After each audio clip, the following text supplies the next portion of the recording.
investment coach, Mr. Entrepreneur, and welcome to another Facebook Live with me. And today I want to share something very powerful. It's been my life journey in business, okay? And I'm going to be sharing with you about 4 major failure stories in business that led me to billions today. Guys, how you doing today? Okay, sorry about that, but I'm sure you can hear me. If you can hear me, you can watch me.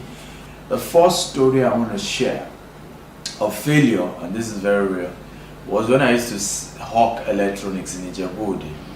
We had an experience where there was ASU strike. I was on campus then, and it was it really ASU strike? I think it was ASU strike for 8 months or something. And I said to myself, instead of just sitting, I didn't like going home. I must confess, there were a whole lot of negativities, so I just didn't like going home. And I've always made up my mind, by the time I'm graduating from school, I'm gonna go, move into my house.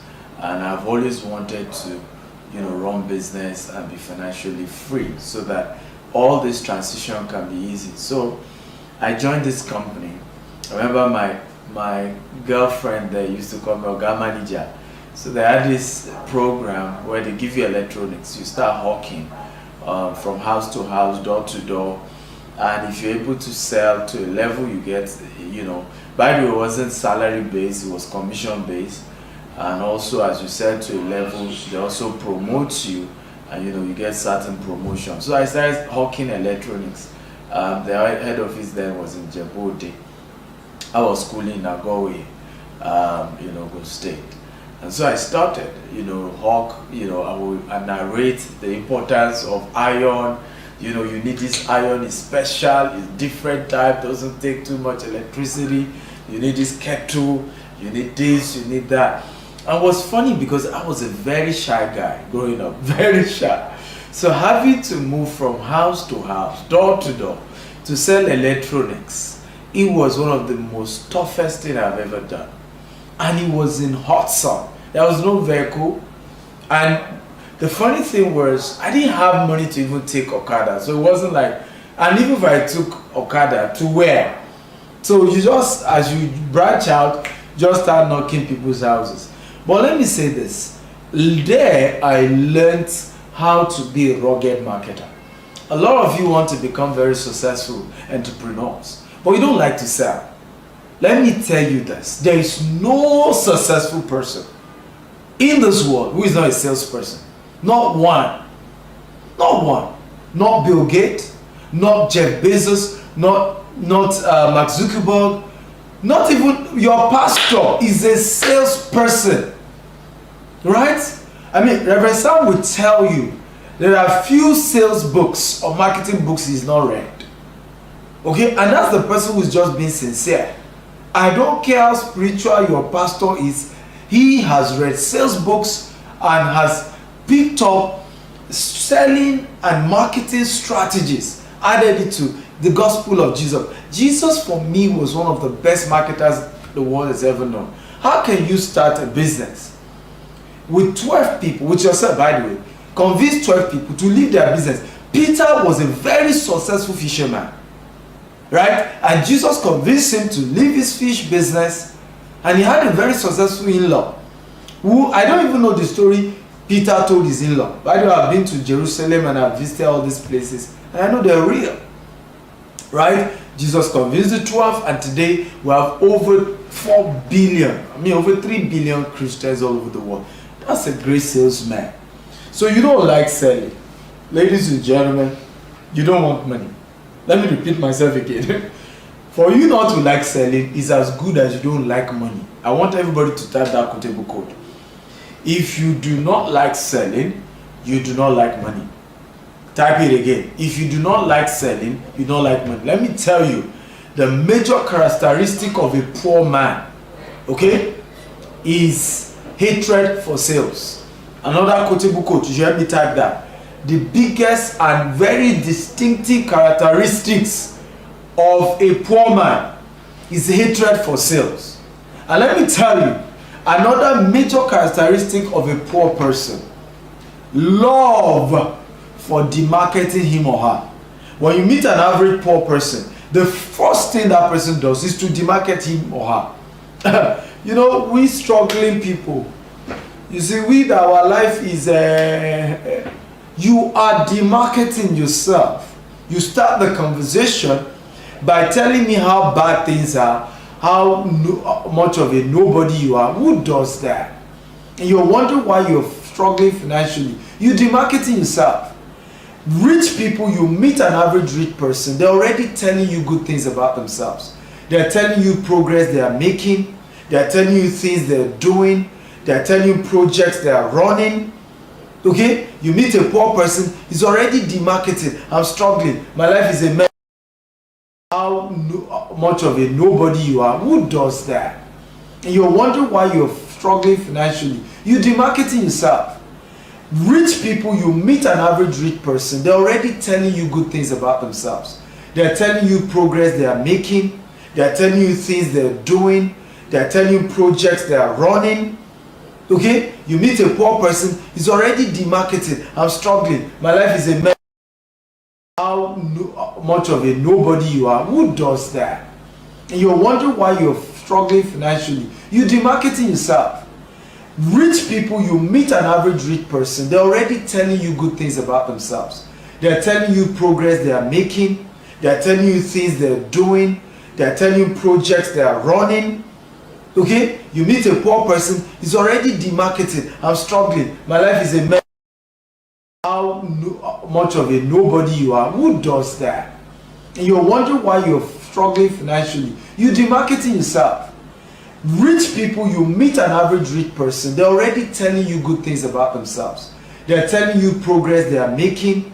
They're telling you things they're doing. They're telling you projects they are running. Okay? You meet a poor person, he's already demarketed. I'm struggling. My life is a mess. How much of a nobody you are. Who does that? And you're wondering why you're struggling financially. You're demarketing yourself. Rich people, you meet an average rich person, they're already telling you good things about themselves. They're telling you progress they are making. They're telling you things they're doing. They're telling you projects they are running. Okay? You meet a poor person, he's already demarketed. I'm struggling. My life is a mess. How much of a nobody you are. Who does that? So the first failure I had was hawking electronics. In Ijebu, it was terrible. I can tell you that. It was terrible, but I'm grateful I had that experience. Because honestly, if I had not hawked electronics and go through all that stress and overcome all the challenges that brought my way, right, I will not be where I am today. I'm telling you that for a fact. I will not be where I am today. I like my frame to just remain the way it is. If you can, please, I appreciate that.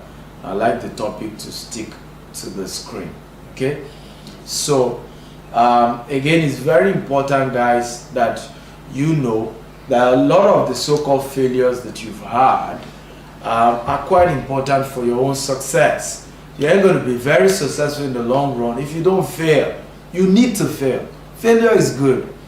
And so I failed selling electronics, and by the definition of fail was that it was tough and I didn't do much. Sometimes I do 3 sales, sometimes I do 1 sale, some other times I did 0 sales.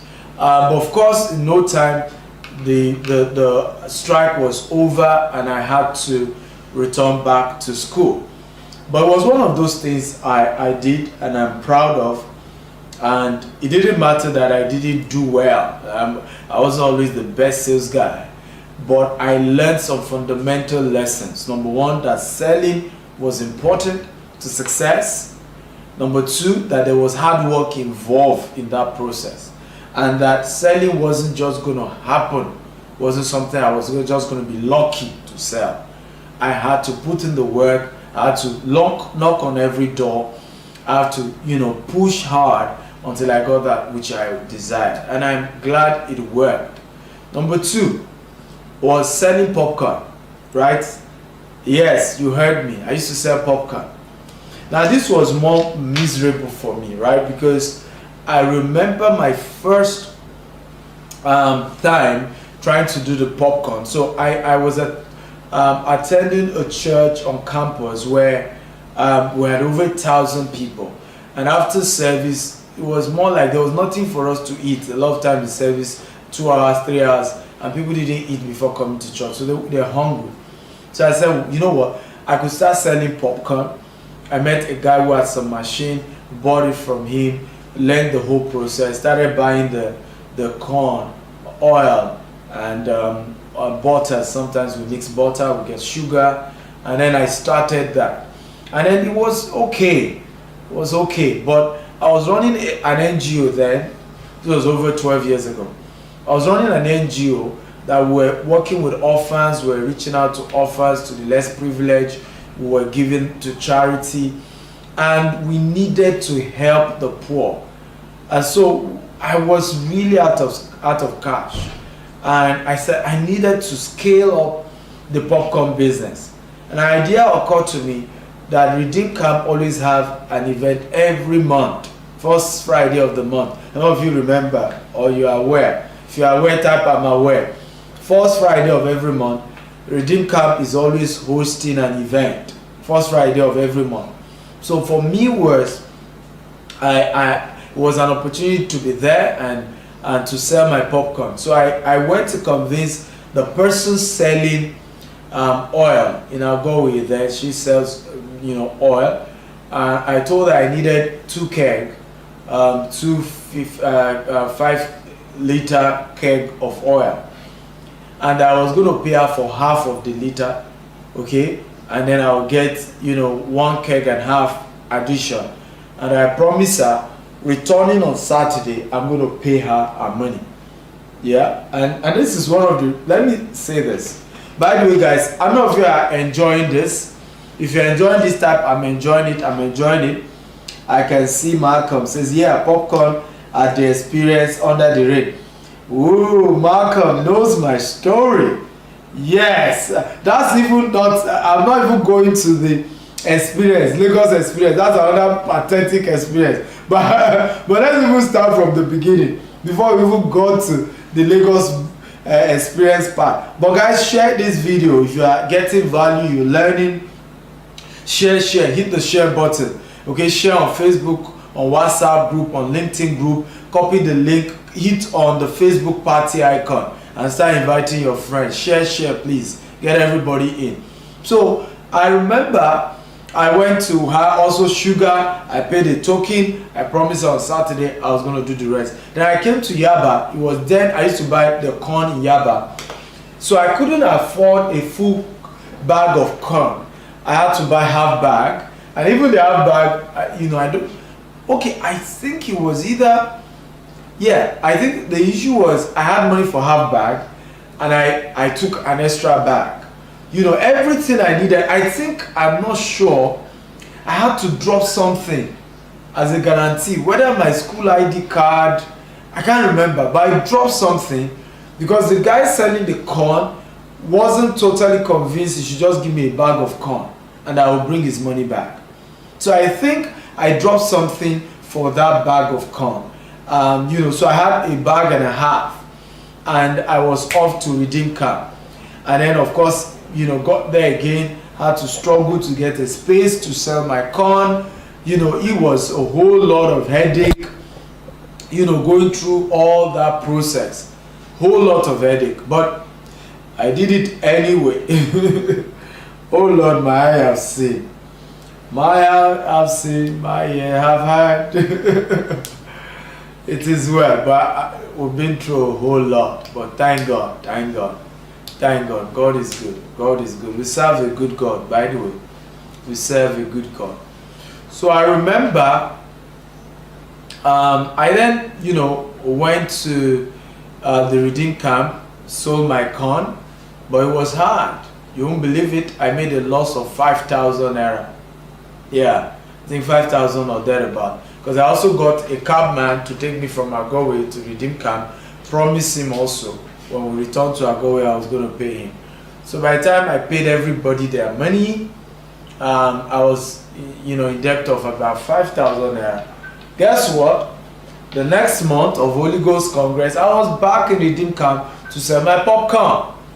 I was back. The next month, I think I did 2,000 loss.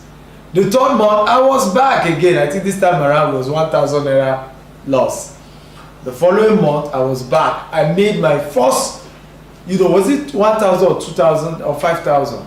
I shall remember my first, profit. I bought a wristwatch for my mother, my late mom, who died of ovarian cancer.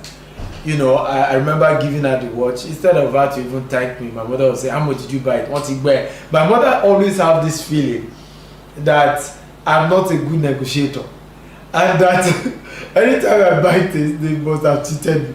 So I remember taking that wristwatch to my mother. I expected her to, "Oh, my son, good job," and all that. I'm Elolora. How much did you buy? How much did you buy? They must have cheated you.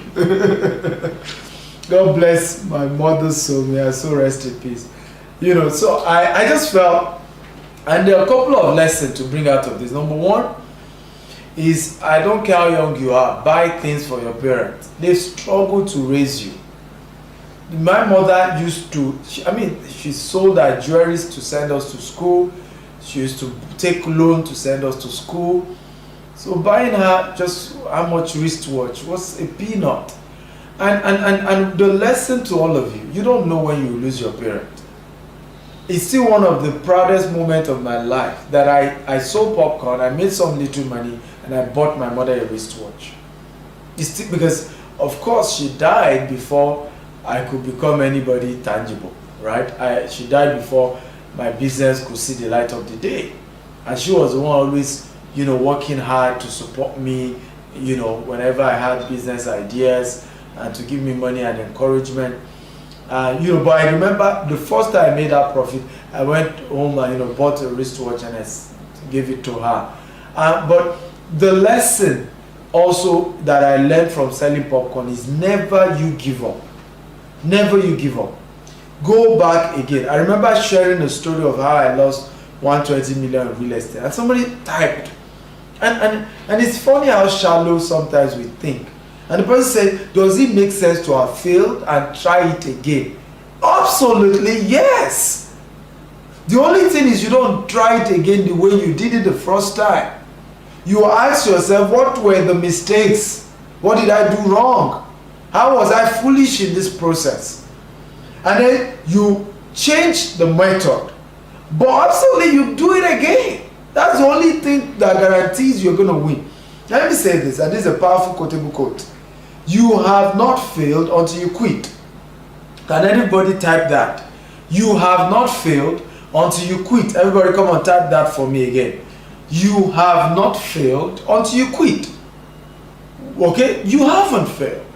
So the whole point that it didn't work out doesn't mean you failed. It's when you give up that you fail. Can everybody do me a favor? I want you to please share this video. Okay, on Facebook, on WhatsApp, on LinkedIn, share across all social media platforms right now, please. Can you help me do that? Okay, share this video right now. Share on Facebook, on WhatsApp, on LinkedIn. There's something called Facebook Party. It's an icon on your right hand side. I'd like you to go click on it and also invite all your friends, okay? Because I really don't know why we're just having few people here. Okay, we're just having 60-something people. We should have more than that now. We should, if I'm to be gossiping about somebody now, okay, which is none of my business, we will be having 500 people watching me right now. And even those of you here, you will have shared this video if it was gossip I was doing. Okay, if it's something that is none of my business, okay, that we're doing here, stories of how your teacher died, you will have all been sharing. So please, let's share good content that will change the life of our people. I always come here to encourage us because Africans are always afraid of failure, which is why we ain't doing much. Racism is a function of poverty. Let's not deceive ourselves. Okay, let me ask you guys a question. When we were growing up, was there no serious racism against, Asian people? Yes, tell me. If there was no serious racism against Chinese, Is there racism now? Is it not reducing now? Because China is number 2. People are beginning to respect any Chinese citizen because you know how powerful China is. Racism is also tied to poverty. And the reason people are poor is lack of application. First of all, lack of knowledge. So my people perish for lack of knowledge. Second of all, lack of application of the knowledge we get. And when I say knowledge now, knowledge about business, enterprise, investment, wealth creation. Lack of knowledge. Okay, lack of knowledge. You saw the movement against the Jewish people. Why has it reduced now? The Jewish people sat together and began a process of learning and training themselves on wealth creation. Okay, wealth creation. And this is how you do. And so what do we do now? If I were to have come here and just tell people not to go back into business, that is, you be afraid of failure, you will enjoy it. If I told you I have come here and I said they duped me of Kinikon, everybody will say, hey! But listen, every successful person had failed before. They kept at it. Do you know how tough it was for Mark Zuckerberg to float Facebook? He was broke many times. He was struggling to raise funds. They were in a small house. You seen the picture of where Facebook started. You see the picture of where Google started. All these people continue to push it. Okay, and these are the stories we're sharing. So number 2, business was popcorn. And the lesson I learned from my popcorn business was keep at it. Don't give up. Continue. Okay? Ugo says, I owe a business which is one startup level. I lost 1.5 million early this year before the lockdown. But this your lecture is really rekindling my spirit, and I vow never to give up. Thank you. You see what we're talking about? Thank you, Ugo, for sharing this, because this is why we're doing this. Because a whole lot of you, we see somebody who is successful, and the first thing is, and this is one of the reasons why we don't make it in Africa, the first thing an average African starts is to be envious. We don't know what they did. We don't know who they are. Oh, forget that one. Instead of you to know that they were also like you. They feel like you. They strong, but the difference between them and you is that they didn't give up. You were giving up. You gave up. You gave up. I will never forget a lesson I learned from one of my biggest business mentors. Some of the people who used to squat with him.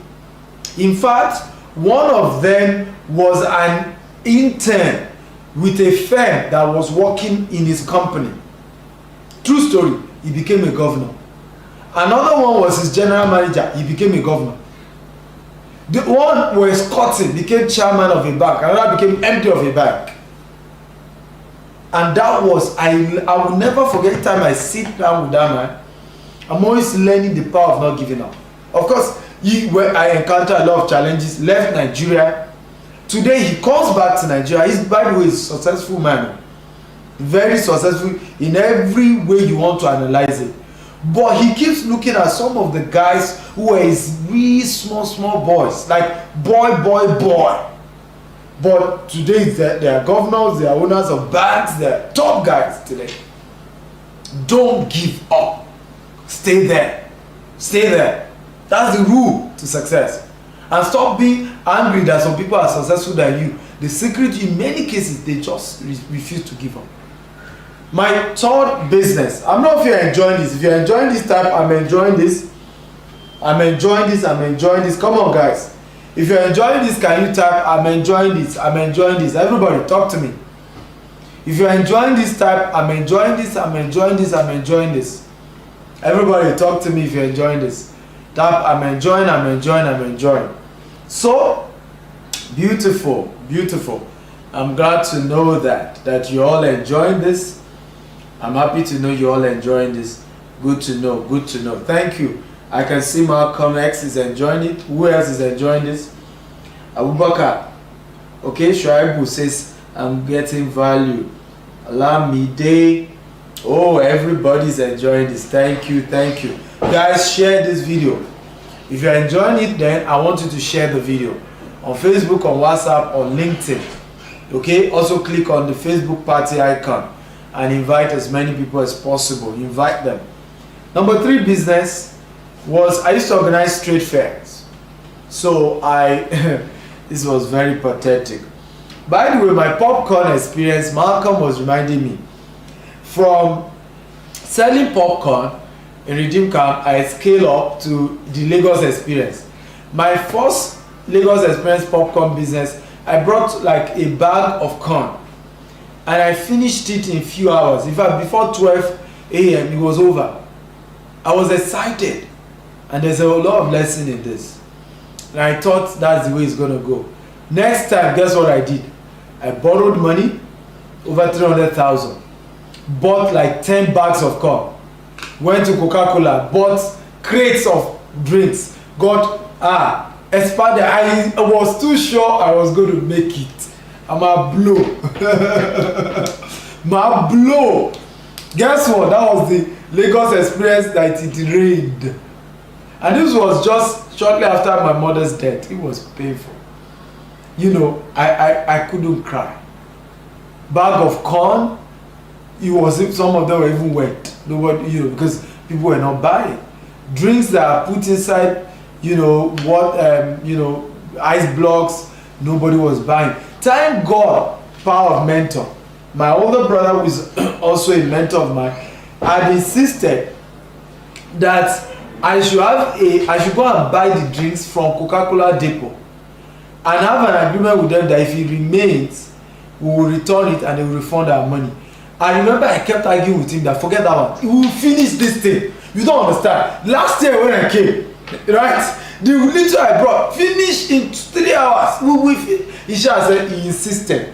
Go to a depot. Have an agreement with them that if this thing doesn't finish, you will return it. That was one of the biggest saving grace. I also went to buy popcorn machine. I bought about 4 or something, or 5 if not. Got some tin. You know, my Ojutiri. The song I feel like singing. No more Ojutiri. Momo eti bitigbo. Lọ́gán tó dé Olùgbàlà láyé mi létò. Lọ́gán tó dé Olùgbàlà láyé mi létò. Yeah, that's by Tope Alabi. That song always reminds me of experience like this. Ladies and gentlemen, cut the long story short, by morning after that Lagos experience where it rained, we were in serious debt. Serious one. I think the losses was over 150,000. And you need to know what 150,000 was then. Right? That's over 10 years ago. You need to know what it is. It's a lot of money. But Malcolm says I'm a legendary hustler. Legendary hustler. Of course, I had no choice. One of the things I always say this to people is that the reason many of you are giving up is that you have options. So some of you have rich families, rich relatives, right? Your dad is comfortable. Me, I was at the ground. There was no place else to go than I was already at the worst place, right? And that's why sometimes some of the best thing that can happen to you as a person is failure. I may also say this, some of the best thing that could have happened to some of us like me was to have been born into a poor family. Let me repeat it again. Some of the best thing that could have happened to some of us like me was to have been born into a poor family, right? Because there's a level of comfort you enjoy when you are, you know, maybe your parents are comfortable. You know, there's a level of hustle you won't do. I went through a lot. So are you ready for number 3? If you're ready for number 3, business failure, type I'm ready. Come on, everybody talk to me. Number 3. By the way, these are just few. I can give more than 20. But today I'll talk about 4. Okay, if you're ready, type I'm ready. Remember our deal. Share this video 50 times. On all your Facebook group, or your WhatsApp group, or your LinkedIn groups, just keep hitting the share button. Just share. There's also a Facebook party icon. Click on it and start inviting all those you know. Let them join. Let them join. Let them join. Everybody, let them join. Okay? Share, share, share. Hit the share button. Now, number 3, okay? Cliff is ready. Who else is ready for number 3? If you're ready, type I'm ready, I'm ready. Number 3, I used to organize trade fair. And this even was also a business I did when I was in university. So I would get permission from Student Affairs to get organized trade fair. We had mini campus and a permanent campus. So I used to interchange. Then there was a time I felt I needed to scale and do trade fair in permanent campus, PS, we call it, in Agowe. I went to Osu, by the way. So went to PS, and then I got Dean of Student Affairs. They gave me permission. I paid for, canopies. I paid for table and chairs, because the way we used to do it, we had vendors, some of them from even outside the school. They come from Lagos, all over. They take a table for 10,000 naira. They sell for a week, and all of that. Many of them is prepaid, so they will have paid me by 10,000 because I needed their money to pay for the canopy person, the chairs, the tables, and some will pay half. So many of them had paid me. I went to PS. I paid the canopy guy, and usually the canopy guy needs you to pay him a whole for the entire week. It gives you discount if you do that. So I paid for the entire week, paid everything. We started day 1, no problem. Day 2, I just suddenly heard that the vice chancellor of my school, okay, funny enough, this vice chancellor was the first former student of Osu to become a vice chancellor. And that the vice chancellor of my school had asked us to end the trade fair. So I went back to say I got due approval. I remember, I will never forget holding that paper, that letter, because you always get a letter from Dean of Student Affairs. I got that letter, went to the Dean, trying to push for that. They said, well, it's the order from the VC. That it's not like they wanted to stop it, but the VC said there was armed robbery that took place because the place we stood was close to where banks are, and that armed robbery had happened some time ago, and he's afraid that if armed robbers come again, they could shoot all of us doing trade fair there. So I then went to appeal that we could move to another place. In fact, what I did was to actually move. So the second day, moved all of us away from where close to the banks, and again they came to us that the VC said he wanted us out.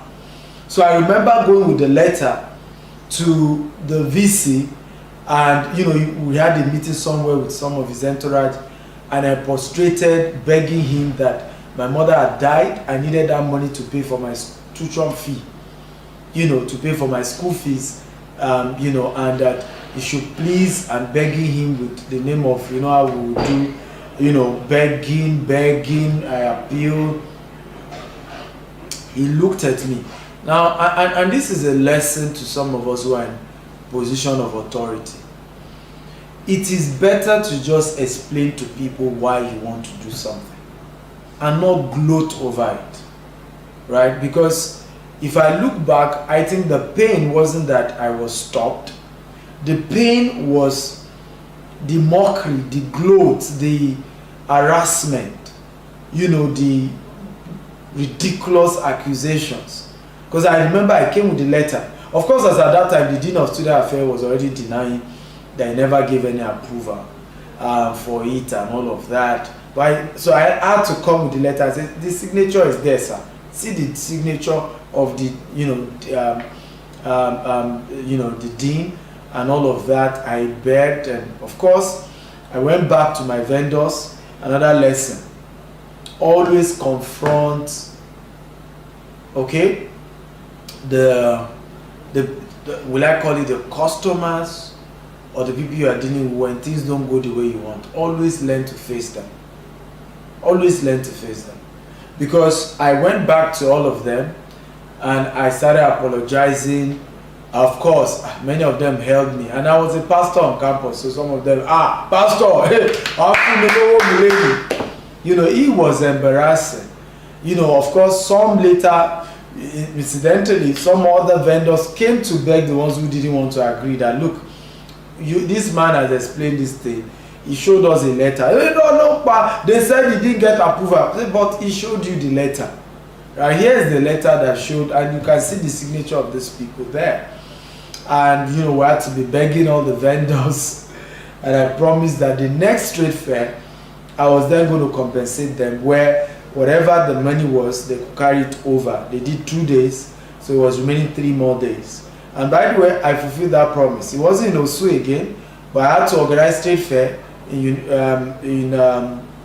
Covenant University, organized trade fair in the Bells University, and I had to compensate all my, you know, all my vendors. You know, I had to compensate all of them, and it was one of those experiences you face in business, and but you don't give up. Again, why am I sharing all these stories with you? So that you know, sometimes you look at people, they look young, and you assume they are lucky. Listen, one thing I've never been lucky. I don't know what that word is. I've been lucky. I've enjoyed grace, meaning I have put my own part on the table and God added his own to it. But I had never been lucky. I don't know what that word is. I've always worked hard for. In fact, just like my mentor will always say, I would have been surprised if I'm not where I am today. I would have been shocked. In fact, I probably would have been just to have accused God of partiality if I'm not where I am today. Okay, because it was from one failure to another, but a strong determination that we ain't giving up here. We will keep at this thing until it works. One of the things, quotable quotes I learned, and I always say, is that success is not an option. It is the only option. So there is no room for failure. We win or we win. We keep at this thing until it works. I made a vow many years ago, okay, that legally I will make it in this country. If there is any legal way to succeed, I will make it. It was a vow. I might have been born into a poor family, but a wealthy family must come out of me. It was a vow. Whatever I needed to do legally to make it happen, I was ready to pay the price. Are you? Are you ready to do the same? That you're going to do everything legal to succeed. Listen, it is hard to make it in Nigeria. I've been there.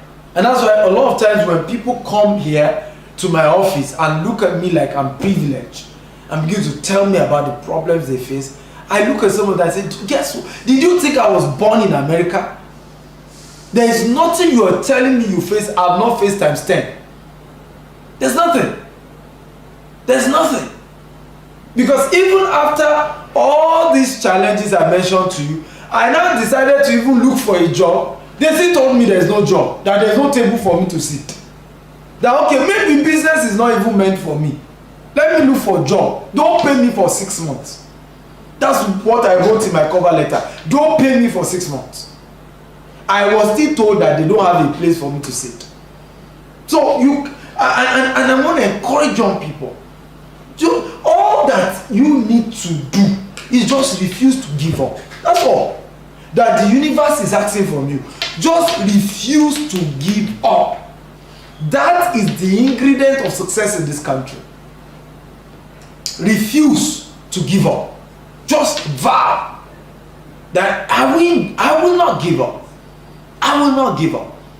So very painful story. Again, I'm not if you're enjoying this. If you're enjoying this type, I'm enjoying.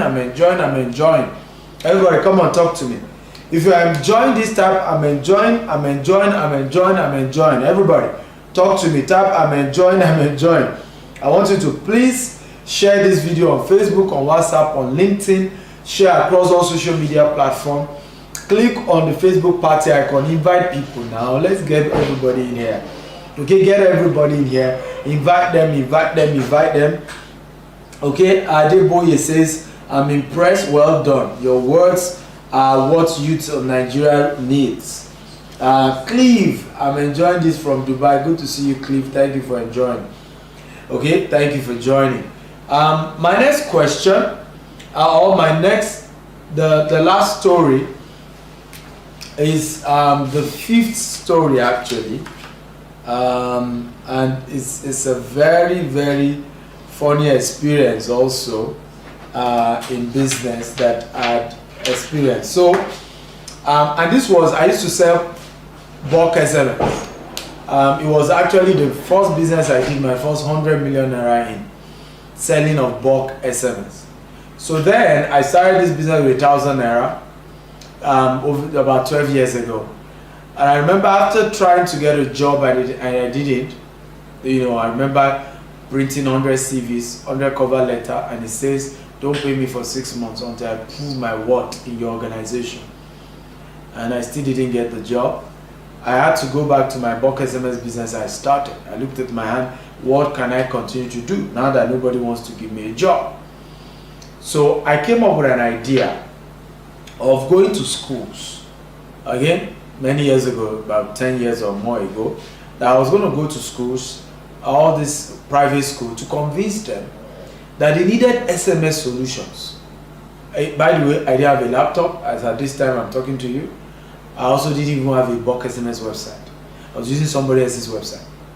So I went to school, convinced them that if they could create an account, like have an account with me, pay me 500 naira or 1,000 naira, and then give me the numbers of all the parents they have in that school.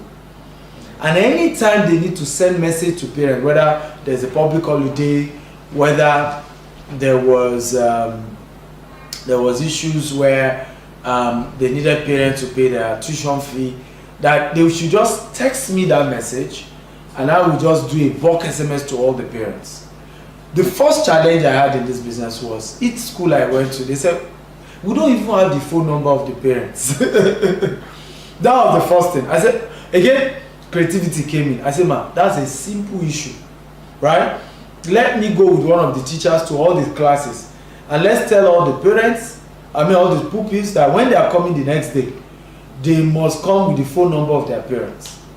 And I will collate all the database for the school. I will do that for free. And I will come back tomorrow. All I need is they should sign up with minimum of 500 or 1,000. What many of them didn't know, and by the way, I know many of them who gave me that 500 or 1,000 pitied me. They just looked at, because I would be there, I would have trekked, and by the way, I couldn't afford to even take Okada, so I'm trekking, sweating, in the hot sun. They look at me, some of them asked me, I said, I'm a graduate, and they could feel that if we don't give this guy, because many of them had to just sign up out of pity. It wasn't even because they really needed the solution, but out of pity that this guy don't suffer. And every day I was going to 20 schools in a day. I would trek to 20 different schools, convincing them to work with me. It's the same bulk SMS business that, by 2015, we did over 200 million. We started consulting, for multinationals, PZ, Vita, even GT Bank. Several multinationals became our clients. As at by the time, and that's, you don't give up. You don't give up. Method should change, but giving up shouldn't be something you should do. Method should change. Now, if I go into schools and from one school to the other trying to get all these people, I won't be here, ladies and gentlemen. I will not be here if I didn't push that hard. I won't be here. I won't be here. I want to thank God for how far He's helped us. And I've decided to share this story with you. I'm not very encouraged. If you're encouraged, I'm encouraged. I think I've done an hour already, but I'll take a few questions before we wrap up. If you have questions, feel free to type them. But if you're encouraged, type, I'm encouraged. I'm doing this to encourage as many of you as possible, because in this country, and I want you to write this down, it's a quotable quote, everybody listening to me should type that down now. In this country, your biggest crime is that you are poor. Let me repeat myself again. In Nigeria and in any part of Africa, your biggest crime is that you are poor. Your biggest crime is not that you're a thief. Your biggest crime is not even that you committed murder. Right? Your biggest crime is that you are poor. Which is the reason why you see me coming every day. And you all know, I come here to teach you with passion from the depth of my heart. Okay? This is not, a gimmicks to make any money. It is to add value to you. Because I've been there. And if it's possible for me to do by one miracle, make all of you rich, I will do it. I just know that you are in trouble in this part of the world. If you are poor, you are in trouble. You have to find a way to become wealthy. Legally. But it has to be legal. Because anytime you do it in an illegal way, you have spoiled our name. You've made it more difficult for many of us to become successful. Please give it to Daniel or somebody who knows how to operate that. That's a very expensive camera. Okay? So anytime you do anything, right, without, illegally, you are soiling our name. We need you to do it right. We need you to do it legally. You have to do it the right way. You have to, but it is possible. It is possible.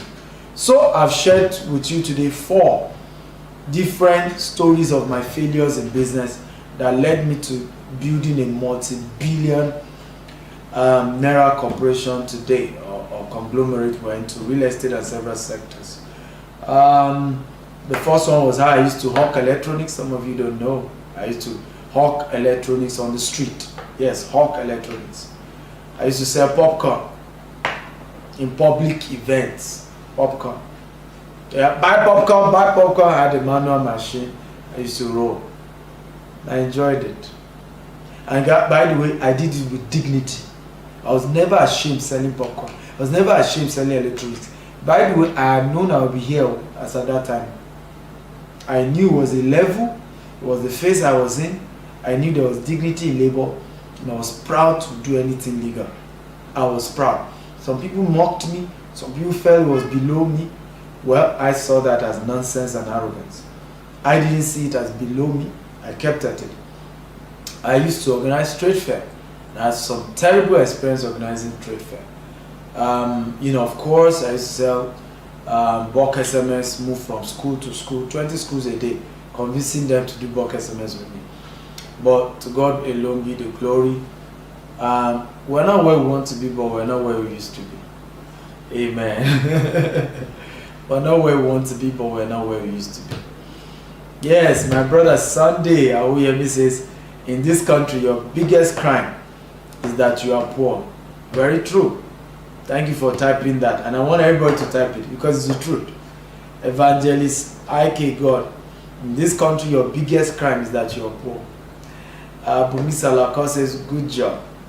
It's great that you are giving back. I wish Nigerian youth will listen to your story and know it's possible. I wish so. I'm always shocked when this population is, if I were to be talking sport now, we should have 1,000 viewers. We need to change this. And I want everybody watching me to take it as a duty that anytime we're doing Facebook Live, you will share this video till we get massive viewership. Okay, because the movement that we're running and the people must show up. Okay? Ola Laide says, in Africa, your biggest crime is that you are poor. Very true. It is your biggest crime. King, in this country, your biggest crime is that you're poor. Very true. Chikodi says, I'm encouraged, sir. God bless you. Kudos, sir. Thank you for thanking me. Ola Laide says, please tell us about your experience with MLM. That's another story for another day. I'll probably do part 2 of this maybe tomorrow. And I can tell you my MLM experience also. Bumi Salako says, doors don't open to those who knock. Who do not knock, rather. persist knocking till they make it open. Very true. Doors don't open to those who do not knock. You have to keep knocking till the door open. Evangelist Ike God says, I'm a civil servant. What business can I do with 500,000? Well, go to my YouTube page at Stephen Akitayo TV on YouTube. I've done several videos there that shows you several businesses you can start with 500,000. The beginning of success in any business is mentorship, and not actually the business itself. So what you need to start with is the mentorship. So go start your mentorship and sign up for any of the mentorship there, and I promise you'll make the money. Malcolm X Idris says, buying shares from Zoom network during this time might be the best deal. Well, who told you Zoom cannot crash? Cliff says, in Africa, your biggest crime, yes, he's quoting me. In Africa, your biggest crime is that you're poor. Chris, yay, Kala Maliki. You know, that's the person who calls me the general. That's the nickname he gives me. So General Kita, you are our leading light. Thank you, sir. Thank you, sir. I'm honored. Okay, that's Chris Kola Maliki from San Antonio, Texas. Thank you, sir, for joining. Bumi Salako says, I think I met you and your family at DFW Airport some years ago. That's possible. That's possible. Absolutely possible. You might have met me. Sonny says, what a life-changing story. Yeah. You know, it's the story behind the glory. Yeah, story behind the glory. Uche Naobinwa says, you have not failed until you quit. Yes, I'm sure that's what he's trying to say. Absolutely, you're right. You've not failed until you give up, until you quit. You're only a failure when you give up. As long as you refuse to give up, you are a failure. I don't care how much money you have lost trying to do business.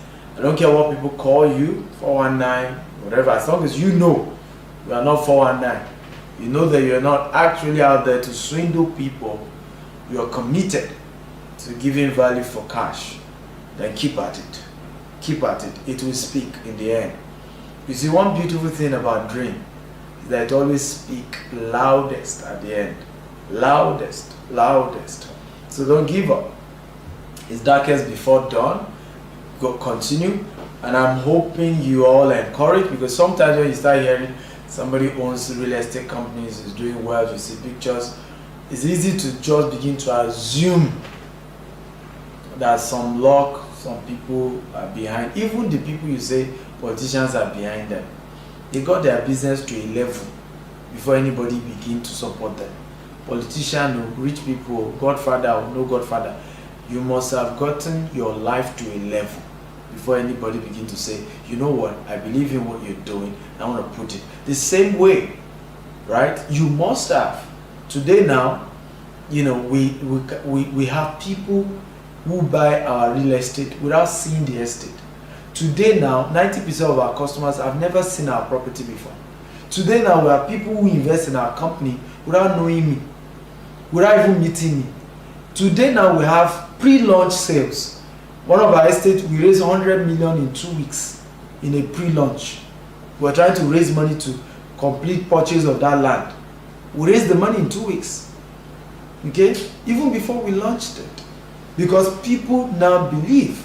But they won't believe in you at the beginning. That's why you cannot afford to give up on yourself. I always tell people, everybody else has the right to give up on you. Everybody else. But you dare not give up on you. How dare you give up on yourself? If you don't believe in you, who will? You owe it to yourself. If there's anything you owe yourself, is to believe in yourself. Everybody else has the right to say what they feel like. They are entitled to it. It's their opinion. A lot of people say rubbish against me at the beginning. It was their opinion. Some people say I'll never make it at the beginning. It was their opinion. Where are they now? Okay? Some say I was deceiving myself. Where are they now? Even in the university, I have many of my colleagues who say I will never amount to anything because they saw how I was busy doing business. Instead of to them facing my books. Okay, years later, they said, well, you were right. Okay, so people will say what they want to say. They're entitled to it. Don't be angry. Understand that they're entitled to their opinion, but you owe it to yourself to do well. You owe it to yourself. You owe it to yourself. You owe it to yourself. You owe it to yourself. Yes, you owe it to yourself. You owe it to yourself. Nobody else. It's a Sunday OEM says, I love this. You have no right to give up on yourself. Yes, you have it. You have no right to give up on yourself. You have no right. Because if you give up on you, who will believe in you? Who? I tell people that look, I have the right to believe anything about myself, including, in case you have not heard, right? We will redefine definition of rich men in the world. When they say you're a rich man, Stephen Akita will define that. Okay? Among the very wealthy, we will define wealth. We have not started, though. We're just these small boys starting, but we'll get there. Okay? And then you say, I'm talking too much. I have the right, it's my opinion, right, to say it. We have offices all over the world.